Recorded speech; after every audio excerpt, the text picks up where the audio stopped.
आप सुन रहे हैं मुंशी प्रेमचंद की लिखी कहानी कफन।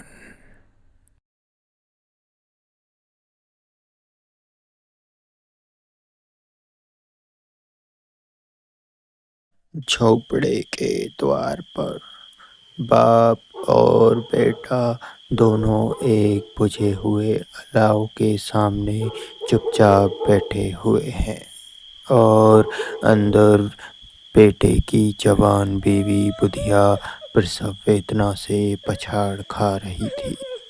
रह रहकर उसके मुंह से ऐसी दिल दहलाने वाली आवाज निकलती थी कि दोनों कलेजा थाम लेते थे। जाड़ों की रात थी। प्रकृति सन्नाटे में डूबी हुई। सारा गांव अंधकार में लय हो गया था। गीसू ने कहा, मालूम होता है बचेगी नहीं। सारा दिन दौड़ते हो गया। जा देख तो आ। माधव चिढ़कर बोला, मरना ही है तो जल्दी मर क्यों नहीं जाती? देख कर क्या करूं? तू बड़ा बेदर्द है वे। साल भर जिसके साथ सुख चैन से रहा, उसी के साथ इतनी बेवफाई। तो मुझसे तो उसका तड़पना और हाथ पांव पटकना देखा नहीं जाता। चमारों का कुनबा था और सारे गांव में बदनाम। घीसू एक दिन काम करता तो 3 दिन आराम। माधव इतना कामचोर था कि आधे घंटे काम करता तो घंटे भर चिलम पीता। इसलिए इन्हें कहीं भी मजदूरी नहीं मिलती थी। घर में मुट्ठी भर तो अनाज मौजूद हो तो घीसू पेड़ पर चढ़कर लकड़ियां तोड़ लाता और माधव बाजार से बेच लाता। और जब तक वह पैसे रहते दोनों इधर उधर मारे फिरते। गांव में काम की कमी न थी। किसानों का गांव था। मेहनती आदमी के लिए 50 काम थे। मगर इन दोनों को उसी वक्त बुलाते जब दो आदमियों से एक का काम पाकर भी संतोष कर लेने के सिवा और कोई चारा न होता। अगर दोनों साधु होते तो उन्हें संतोष और धैर्य के लिए समय और नियम की बिल्कुल जरूरत न होती। यह तो इनकी प्रकृति थी। विचित्र जीवन था इनका। घर में मिट्टी के 2-4 बर्तनों के सिवा कोई संपत्ति नहीं। फटे चीथड़ों से अपनी नग्नता को ढाके हुए जिए जाते थे। संसार की चिंताओं से मुक्त, कर्ज से लदे हुए। गालियां भी खाते, मार भी खाते, मगर कोई भी गम नहीं। दिन इतने की वसूली की आशा न रहने पर भी लोग इन्हें कुछ न कुछ कर्ज दे देते थे। मटर आलू की फसल में दूसरों के खेतों से मटर या आलू उखाड़ लाते और भून भून कर खा लेते। या 10-5 ऊख उखाड़ लाते और रात को चूसते। घीसू ने इसी आकाश वृत्ति से 8 साल की उम्र काट दी और माधव भी सपूत बेटे की तरह बाप ही के पदचिन्हों पर चल रहा था, बल्कि उसका नाम और भी उजागर कर रहा था। इस वक्त भी दोनों अलाव के सामने बैठकर आलू भून रहे थे, जो कि किसी खेत से खोद लाए थे। घीसू की स्त्री का तो बहुत दिन हुए देहांत हो गया। माधव का ब्याह पिछले साल हुआ था। जब से यह औरत आई थी, इसने इस खानदान में व्यवस्था की नींव डाली थी और इन दोनों बेगैरतों का दोजख भरती थी। जब से वह आई, यह दोनों और भी आराम तलब हो गए थे, बल्कि कुछ अकड़ने भी लगे थे। कोई कार्य करने को बुलाता तो निर्व्याज भाव से दुगनी मजूरी मांगते। वह औरत इस प्रसव वेदना से मर रही थी और यह दोनों शायद इसी इंतजार में थे कि वह मर जाए और हम आराम से सोएं। घीसू ने आलू निकाल कर छीलते हुए कहा, जाकर देख तो क्या दशा है। चुड़ैल का फिसाद होगा और क्या, यहाँ तो ओझा भी 1 रुपया मांगता है। माधव को भय था कि वह कोठरी में गया तो घीसू आलूओं का बड़ा भाग साफ कर देगा। बोला, मुझे वहां जाते डर लगता है, तो तुम ही जाकर देखो ना। मेरी औरत जब मरी थी तो मैं 3 दिन तक उसके पास से हिला नहीं, और फिर मुझसे ले जाएगी कि नहीं। जिसका कभी मुंह नहीं देखा, आज उसका ओढ़ा हुआ बदन देखूं, उसे तनिक सुध भी तो ना होगी। मुझे देख लेगी तो खुलकर हाथ पांव भी ना पटक सकेगी।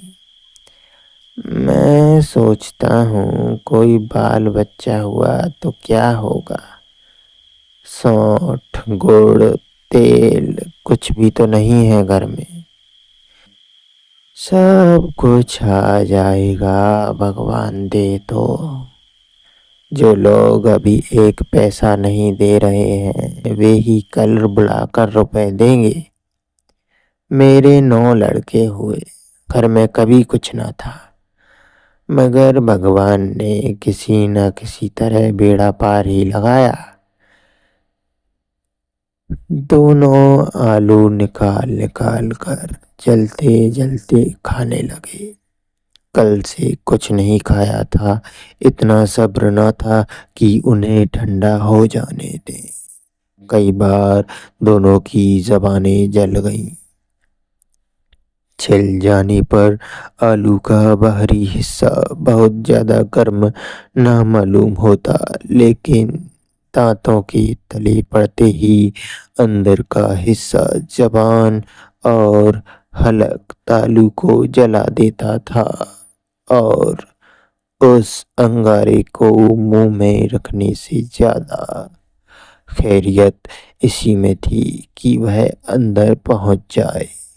वहां उसे ठंडा करने के लिए काफी सामान थे, इसलिए दोनों जल्द जल्द निकल जाते। हालांकि इस कोशिश में उनकी आंखों से आंसू निकल आते। घीसू को उस वक्त ठाकुर की बारात याद आई जिसमें 20 साल पहले वह गया था। उस दावत में उसे जो तृप्ति मिली थी वह उसके जीवन में एक शायद याद रखने लायक बात थी, और आज भी उसकी याद ताजा थी। बोला, वह बोझ नहीं भूलता। तब से फिर उस तरह का खाना और भरपेट कभी नहीं मिला।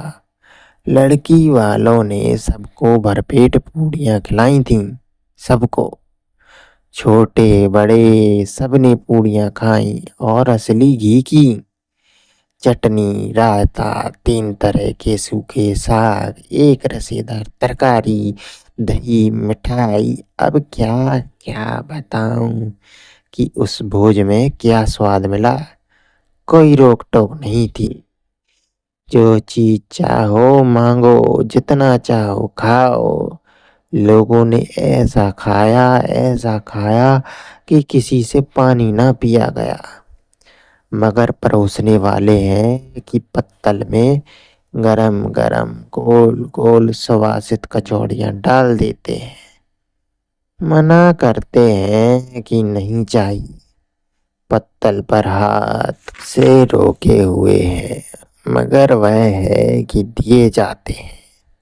और जब सबने मुंह धो लिया तो पान इलायची भी मिली, मगर मुझे पान लेने की सुध कहाँ थी। खड़ा हुआ न जाता था। चटपट खाकर अपने कंबल पर लेट गया। ऐसा दिल दरिया था वह ठाकुर। माधव ने इन पदार्थों का मन ही मन मजा लेते हुए कहा, अब हमें कोई ऐसा भोज नहीं खिलाता। अब कोई क्या खिलाएगा, वह जमाना दूसरा था।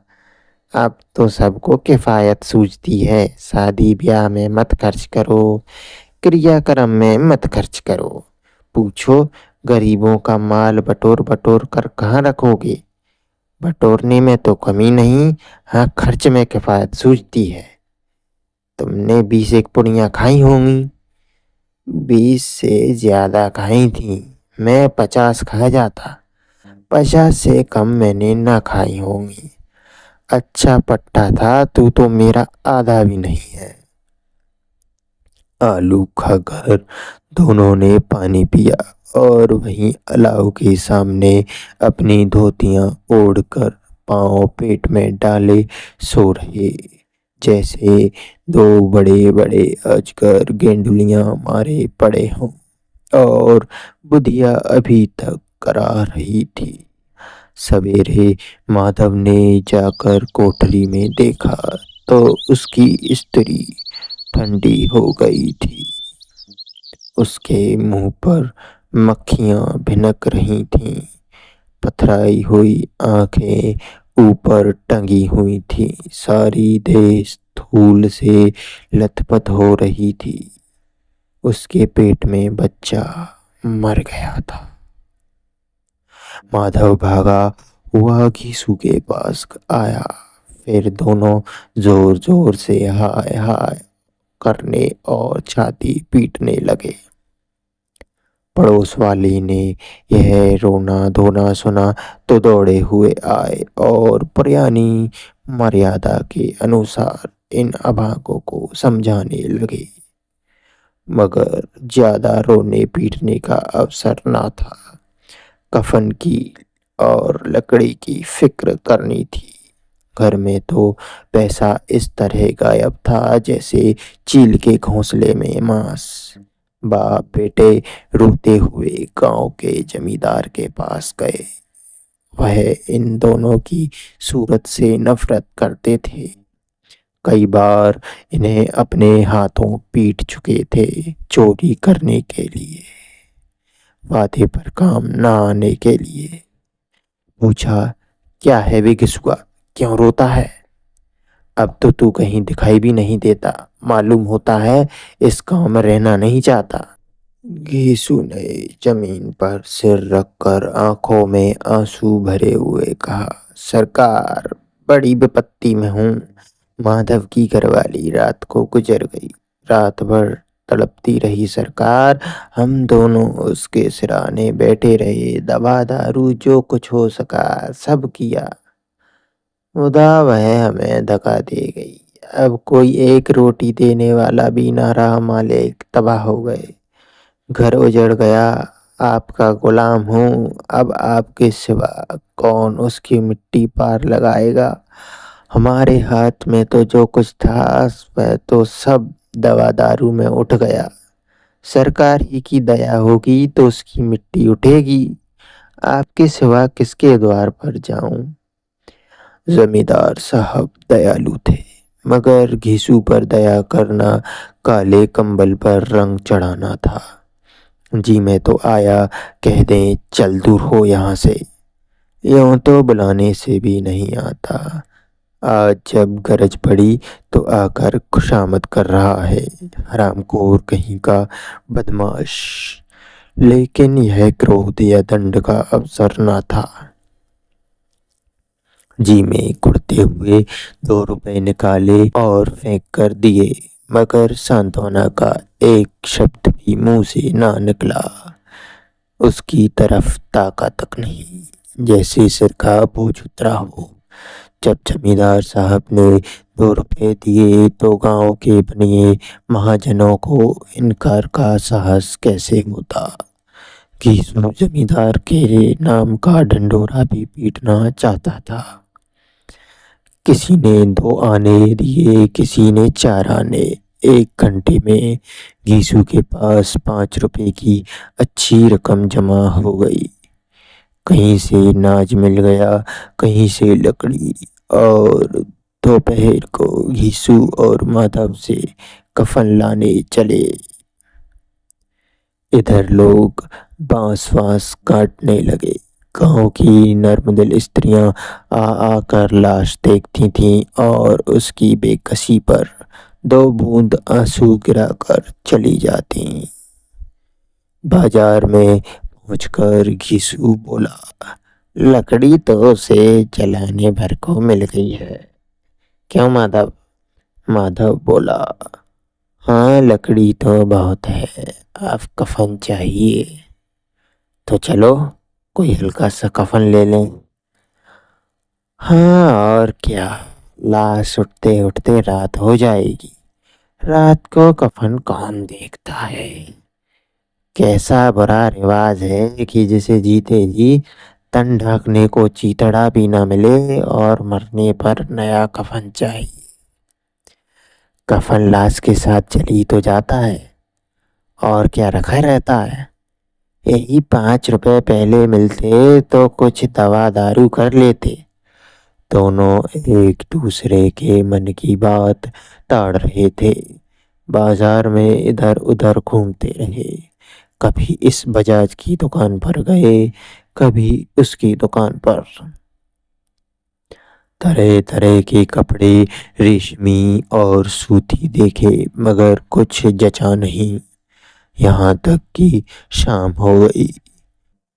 तब दोनों न जाने किस दैवी प्रेरणा से एक मधुशाला के सामने जा पहुंचे और जैसे किसी पूर्व निश्चित व्यवस्था से अंदर चले गए।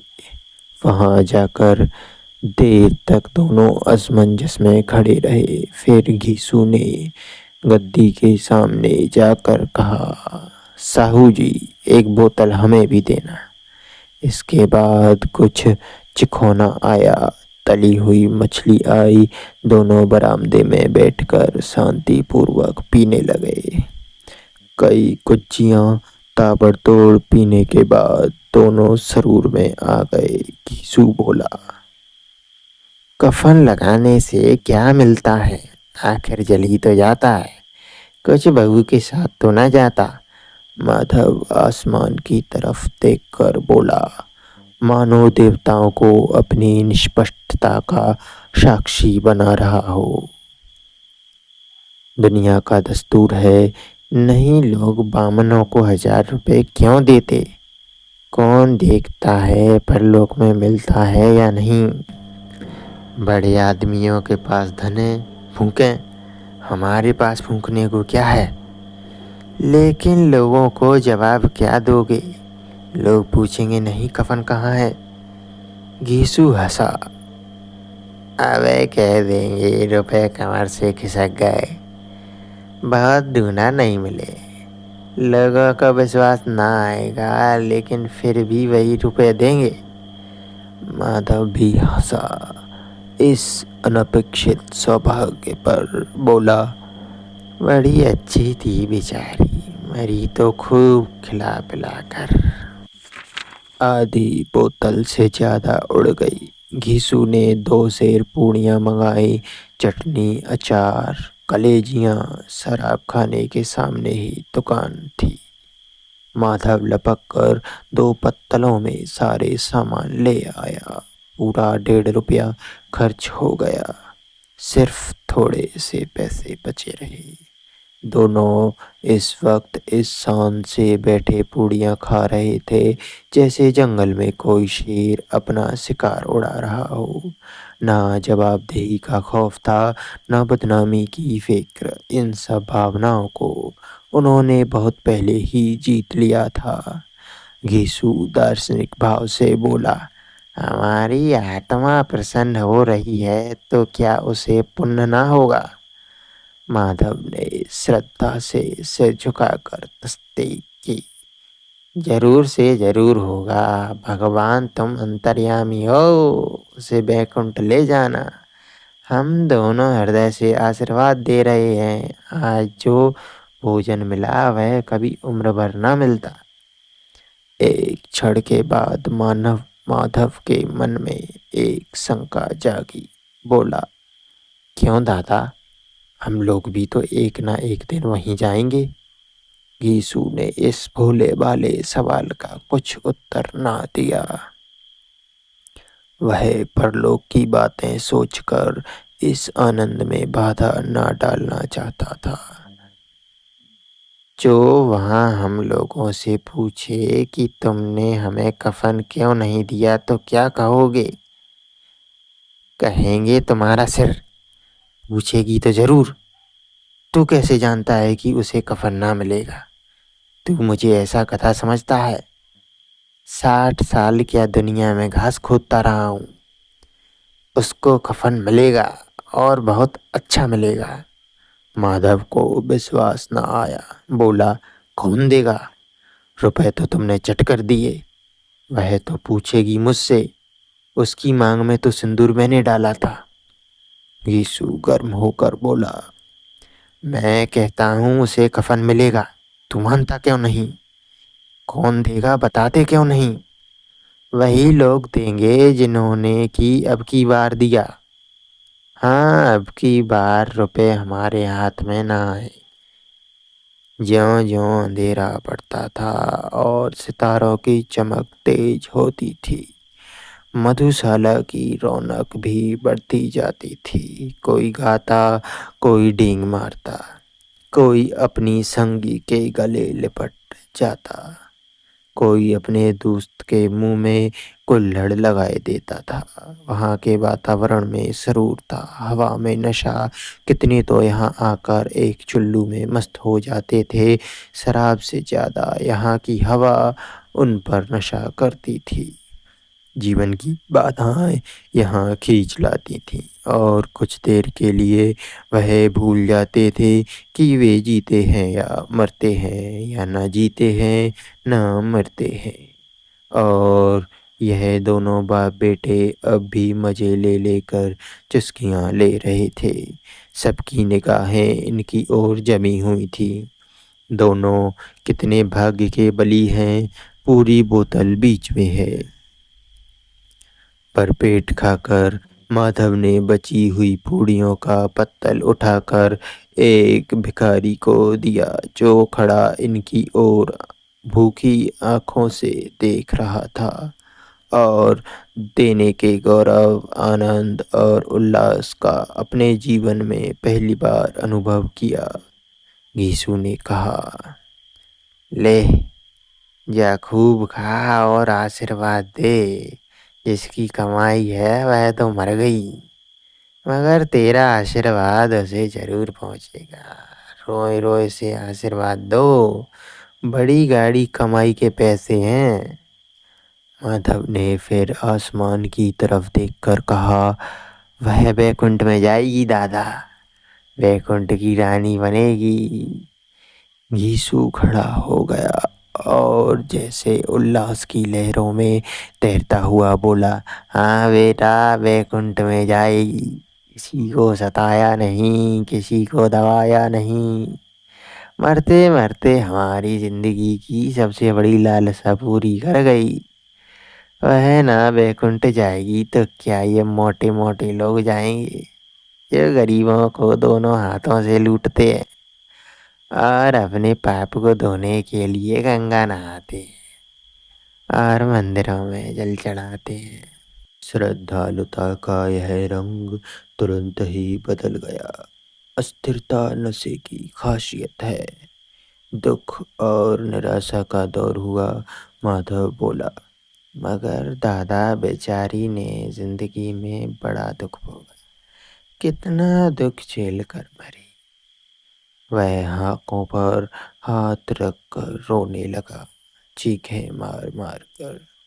घीसू ने समझाया, क्या रोता है बेटा, खुश हो कि माया जाल से मुक्त हो गई, जंजाल से छूट गई। बड़ी भाग्यवान थी जो इतनी जल्दी मोह माया के बंधन तोड़ दिए। और दोनों खड़े होकर गाने लगे। पियक्कड़ों की आंखें इनकी ओर लगी हुई थीं और यह दोनों अपने दिल में मस्त गाए जाते थे। फिर दोनों नाचने लगे, उछले भी, कूदे भी, गिरे भी, मटके भी, भाव भी बताए, अभिनय भी किए और आखिर नशे में मदमस्त होकर वहीं गिर पड़े। आप सुन रहे थे मुंशी प्रेमचंद की कहानी कफन।